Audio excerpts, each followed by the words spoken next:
Hi, and welcome to The Real Deal with Deb. Being born into dysfunctional generational trauma, I know too well the effects it can have in all the different areas of our life. So I decided to create a space to support women of all ages where we can grow together while sharing personal and entrepreneurial lessons learned through authentic connection, love, and laughter. After 30 plus years of building a successful business as a RE/MAX realtor while studying emotional intelligence skills throughout my career and life, I now want to help support other women and empower them to tap into their own emotional intelligence skills. Hello, and I am so excited today to have on Dr. Pauline Crawford, who, in a nutshell, I'm going to say, because you do so much, an international keynote speaker with global perspective on diverse cultures and sectors, driving transformation that impacts business success through people. Thank you so much for being on. I appreciate you taking the time. Dr. Pauline Crawford, is it okay if I call you Pauline? Oh, absolutely. Please do it. Absolutely delighted to be here. I just wanted to start off by letting the people thank you for those who are joining us right now. We appreciate your support. Pauline is the president of the Rotary Club of Global Impact, and you're also the director of International University of Entrepreneurology. I think I said that right. Just to name a few. And you've recently published your book, The Power of Authentic Harmony. Yes, please show us. Beautiful book cover. Look at that. And I think what we're going to do is just start kind of like from the beginning. I'd like you to share a little bit about how who inspired you or what inspired you to get into helping people with their communication skills? Well, I think it all started at school. I do wonder whether school is such a learning ground. So I'm British, even though I live in America. And I was born in a very, very happy, harmonious family in London a long time ago. But I think my forte came to the fore at school, because when I got to school, which was a girls' school, I found that I was the center of bringing people together just very naturally. And people would come to me, and I seemed to know information, share information, make people laugh. And that was really where I started thinking about harmony. And actually, I hated conflict. So that was my métier, to actually bring everybody together. And that carried on through my life until I got my own family and my kids. And I really love the joy of family life. Now, it sounds a bit strange because I actually I did divorce, and I'm now in my second marriage. But my goal has always been, whatever community I'm in, is to make sure that communication includes everybody. So it's about going through some trials and tribulations in life in the best possible way. Does that sound right? Oh, yeah, absolutely. You know what? Well said. Again, you had that ability to, I guess, really key in on some of your gifts, your natural gifts Yes. at a young age. Absolutely. For me, that is the main core of my whole work. Even though I've learned lots of techniques and processes, I've designed my own archetypes. The truth is that the most important thing is understanding your natural gift. And so many people have no idea what their natural gift is because they think it's what they learned at school. But it isn't. It's that my school experience just made my natural gift come to light. My natural gift was born with me, along with a few other skills. I loved drawing. I loved shapes. I used to always doodle in shapes and join up the dots. You know those games when you were a kid? You join up all the dots and you suddenly... Oh, yes. Oh, my God. We're really aging ourselves. But yes, I do. Yes. And I think for me that if we could only hone the natural gifts of everybody in the world, rather than put them into fear that they've got to get grade A's and pass things, we could change the world in an instant.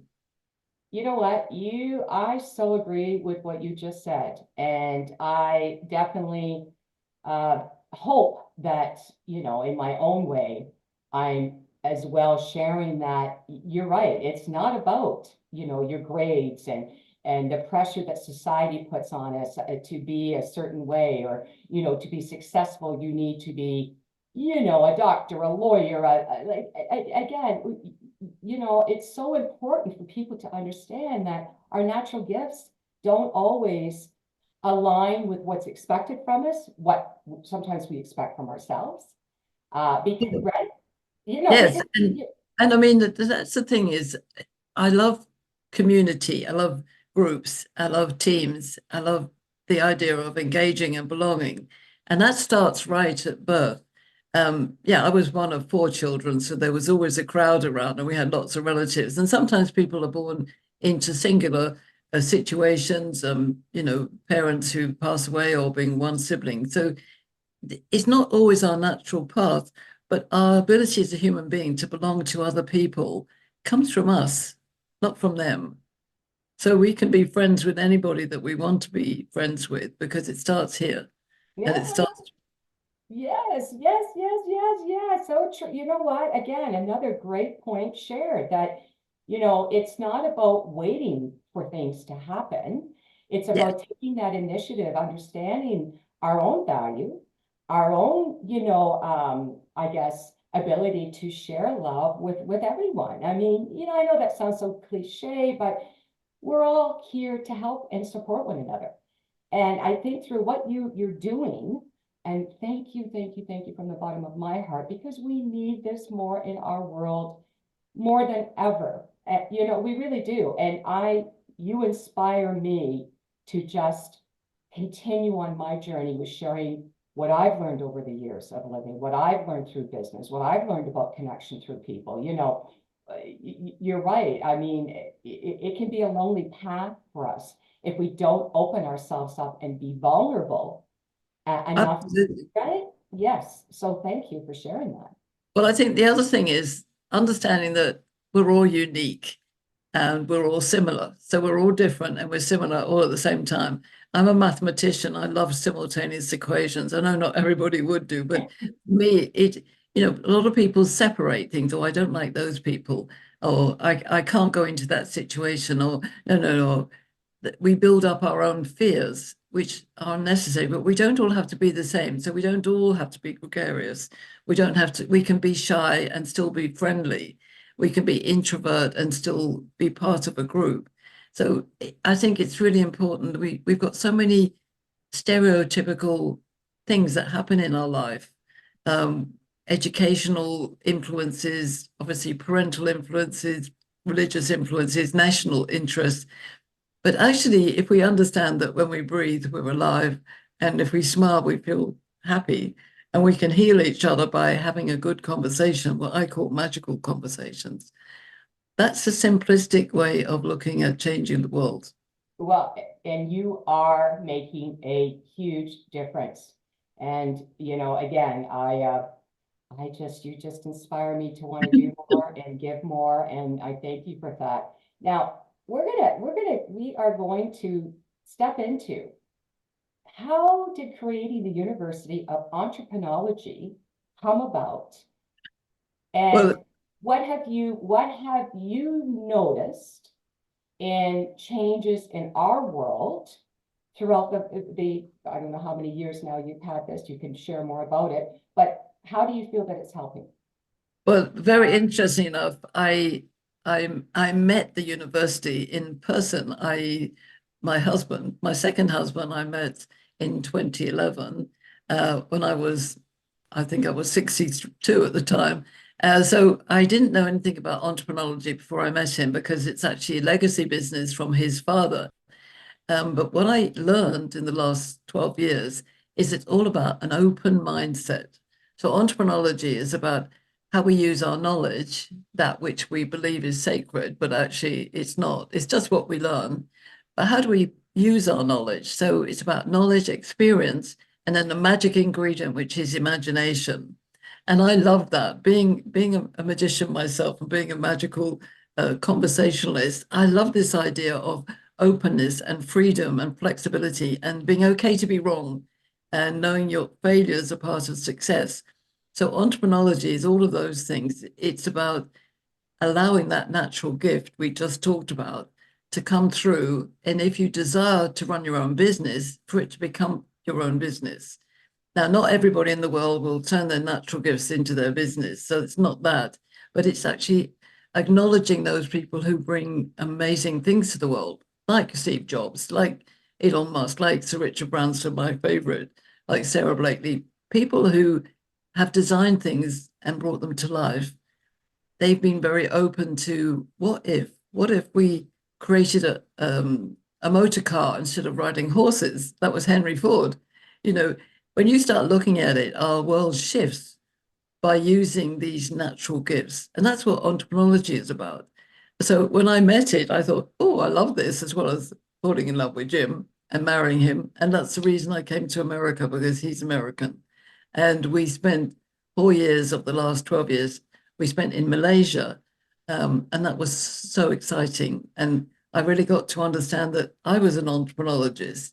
And therefore, that's what I help people to understand, as well as my corporate work to help teams buzz and tune into each other.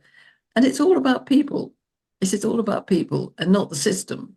And I think the simplest thing we can do in this world is to focus on the individual, not the system, because the system is controlling us, whereas the individual has all these unique, amazing, beautiful powers. And that's why my book is called The Power of Authentic Harmony, because if we put all those skills and gifts together and we build the orchestra of life, then we have music instead of war. I think that'd be a good idea. How beautifully said. You know, I can see why now you are making such an impact.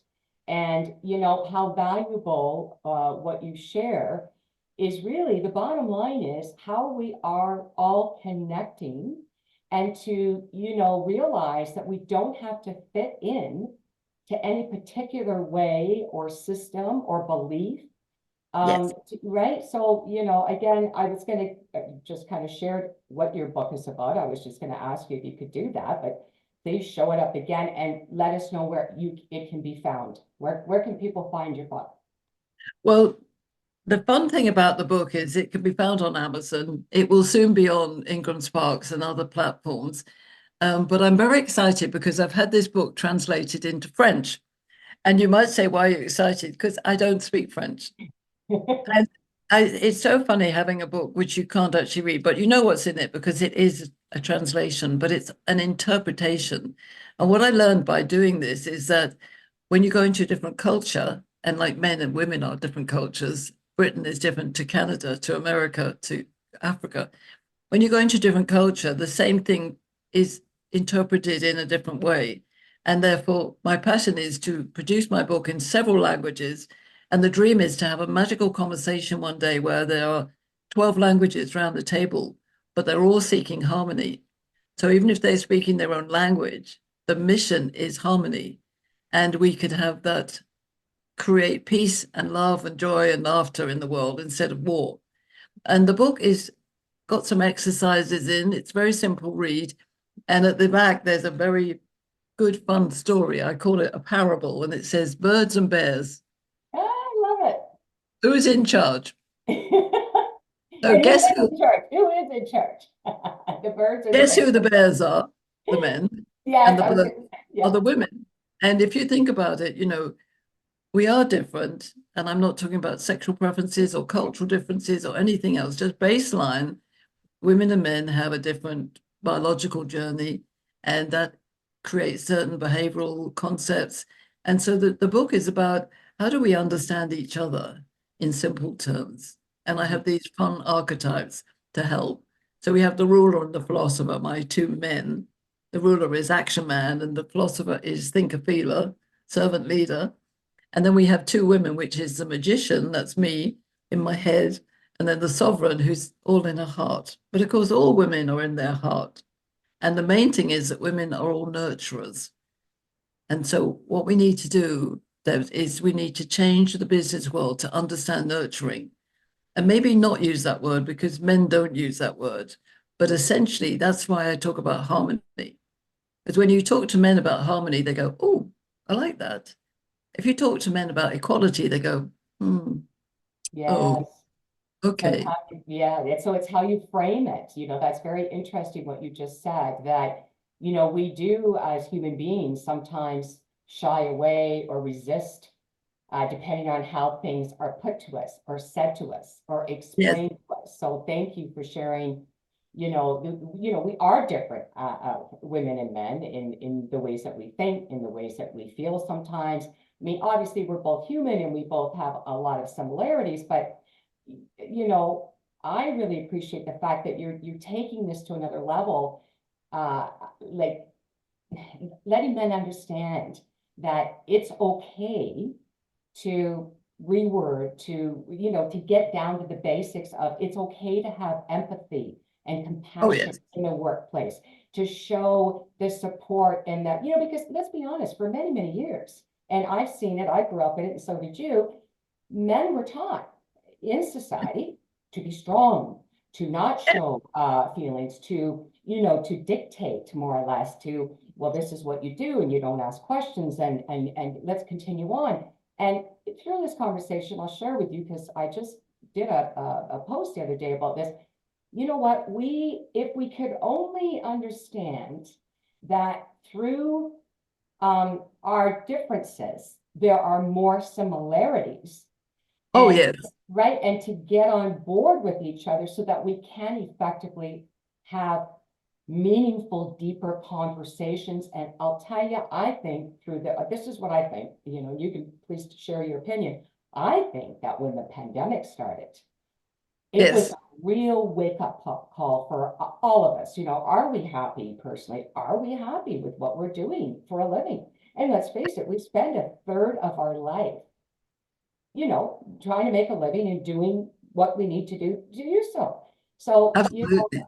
I really appreciate all that you're doing. I can't wait. I do have your book. I can't wait to read it. And I've caught one more question before I let you go. If you could share one thing with your younger self that you think could have really helped you, maybe, with less aggravation, less stress, more awareness, what would you say to your younger self? I think it's something that my parents really gave me was this great sense of to take responsibility with a smile. Whatever you do, whatever's going on, take some responsibility. I step up, get on a committee or be part of a conversation, but do it with a smile. And I've had smile as my kind of moniker for ages. I actually sign all my emails smiles, and my husband's written a song about smiles. And it is Oh, such a simple gesture, a smile. You smile at a baby. You've posted about that. Will you smile at somebody who's looking a bit grumpy and they almost don't know why they're responding, but it is an automatic biological aspect. And when you smile, you heal your body inside. So even if it's a horrible day and everything's going wrong, take a moment out and smile at something, the sky, the grass, you know, anything available, and just remind yourself that you're human. you know what? What a wonderful way to end this conversation that I've enjoyed. And we could talk for so much longer about so many different things. But, again, I will leave it with you that you are an amazing woman. And you really do. You're just a big inspiration, not to myself, I'm sure, but to so many others. I just, from my heart, keep doing what you're doing, making a difference, my friend. And for that, I thank you. Okay. So Thank you. you're welcome, honey. Thanks again for being on, keeping it real as always. And you have a fabulous rest of your day. I will do, Debs, and thank you. I so appreciate this. This has made me smile all the way to my toes. Aw, well, you're right back at you, girl. Until next time, keeping it real. Thanks again for taking some time out of your day to spend it with me. If there's a topic you'd like me to discuss, please reach out at therealdealwithdeb@gmail.com. If you've enjoyed this episode, I'd really appreciate it if you left me a review. And as always, keeping it real. Until next time.